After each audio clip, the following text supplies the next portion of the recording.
All right, this is one of the newer Toyota exteriors under their mission. We will not make boring cars anymore. And this coming around the front here, yeah, you get the LEDs. It's definitely an interesting looking interior. Nice rims. I think those are 19s if I'm recalling correctly on this particular model. And yeah, it's just a good looking SUV.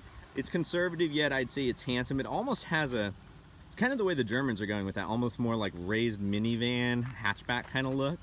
More wagony than SUV. How it's curved off, but I don't know about you guys, I know it's subjective, but I like that. This is a great car, as you can see, to take to the lake. So the interior is very nice. I've been using it for the week. As you can see, I filled it up with cups and other toys, but it's in there. Nice, crisp, clear gauges, kind of the leather stitch look on the steering wheel, you know, leather stitch look all around. Decent stereo. And then this is actually kind of interesting, the trim. It looks like carbon fiber, but it's just a painted plastic. Coming down to the console here, lots and lots of storage here. That's one of the best things I like about this SUV. Heated seats, no cooled seats on this model. I believe you can get them on the higher trim. And then this slides back very deep, and it slides forward. Rear climate control. There are many chargers and video inputs, and then there's these cup holders as well as captain chairs back here. So it's pretty comfy, nice interior, nice quality leather. You know, Toyota does that right. This is an option, but it's definitely one that's worthwhile for if you have kids. Sunshades in the back here, as well as climate control vents here, and for the rear seats, which is pretty cool. A little subwoofer action back down there, it looks like.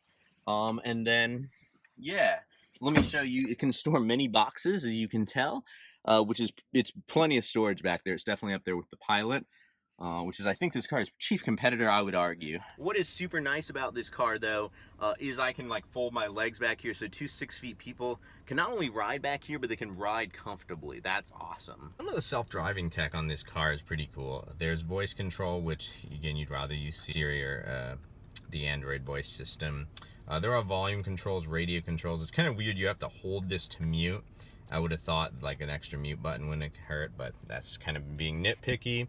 So this is how you control the infotainment center, which I'll show you in a bit. And then there has the lane departure warning system, lane departure alert, and active steering, which is cool. Is the button down here changes the distance on the radar, guided cruise control. And so let me show you what these buttons do. So you get a lot of options down here. You get range. That's about 22.7 mixed driving, so not bad. It's pretty fuel efficient. Eco mode, which kind of tells you how you're doing. Eco warning, the stay awake feature, which I've pioneered on Mercedes, and now Toyota has it as well. Compass, this ties in with the GPS.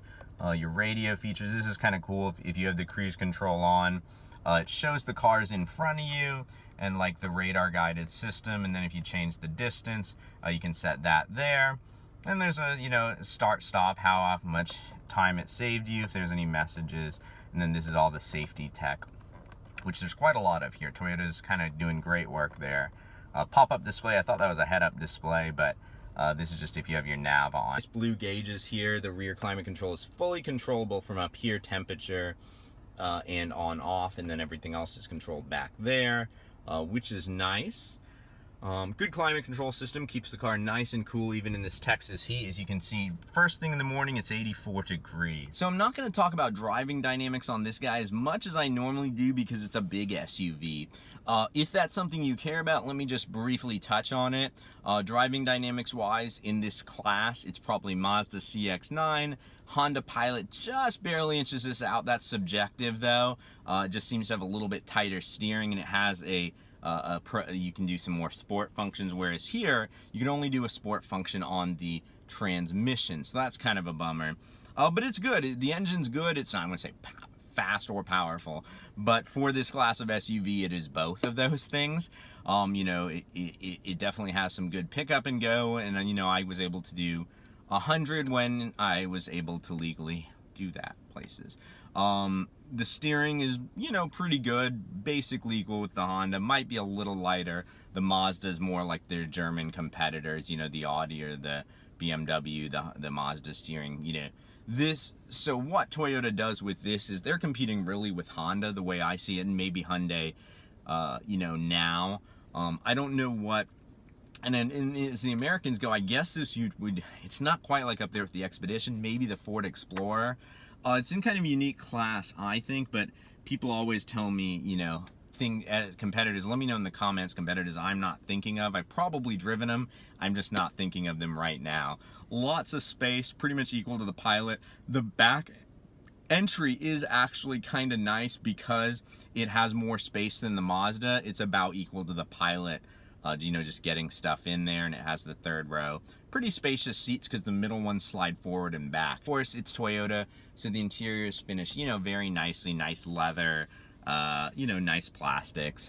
You know, all the Japanese are pretty good about that, generally speaking. Even though this is a, you know, painted on looking material, it looks nice from far away if you don't like touch it and realize it's not actually like a carbon fiber kind of material. It does the job.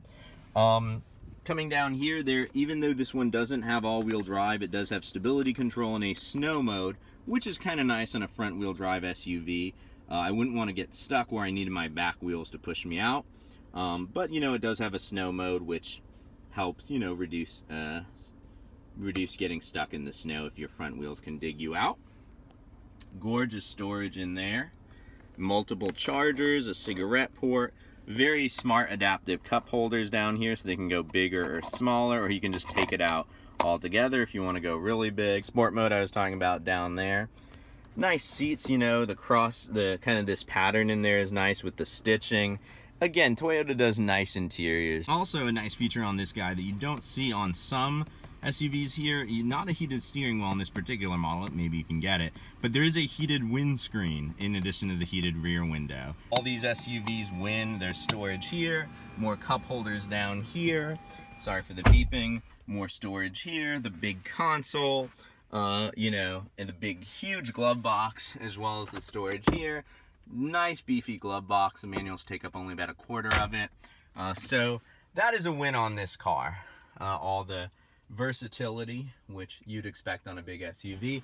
The no dual moonroof setup, but that's actually kind of the norm for this class, no panoramic, because often these entertainment centers get in the way and stuff like that. You have to go in the headrest if you want that. So, you know, just a normal sliding moonroof, which for 2017, 2018 is kind of disappointing. What I do like though is feature-wise, there's a frameless mirror on there. That looks really classy, and there's just this single button. I definitely appreciate that, and of course sunglass holder, all the standard amenities up here. Nice. So it's tinted and sunscreen, so you stay pretty cool back there along with those vents. Power seats, but the bolsters, you know, can come in and out there. I did not expect the rolling bolster on, you know, this class of SUV. That was kind of a nice bonus. Love these I think they're 19-inch rims, and they are Eco Plus as well, so that helps with the fuel economy well. And this is probably one of my favorite features. Not all SUVs in this class have this. Obviously, power up close liftgate. Let me show you just how slow it goes. 20 years later, it's very slow. I didn't even speed this up or slow it down. And it goes down just as slowly as it comes up. But it is a low area to get your stuff in, so that's nice. It's just shockingly slow. I don't know if that's something on my production vehicle, or an owner can probably tell me. But what I do love, that power liftgate being slow might not matter as much as you think, because there's this button here. Not all SUVs in this class have that, and that's a nice little touch. A lot though just have the single hinge, so you can throw your groceries. You have a really nice storage area back there, even with these seats up. It's pretty impressive. And then you got, you know, your accessory port back there, and you can do a cargo net if you fold these seats down. So it's very versatile. Toyota is really good at that. You know, again, not everyone has that glass. I like that. It's probably not gonna sway your decision one way or another, but again, not every SUV in this class has that. Well, next time, my speedy racers, drive on.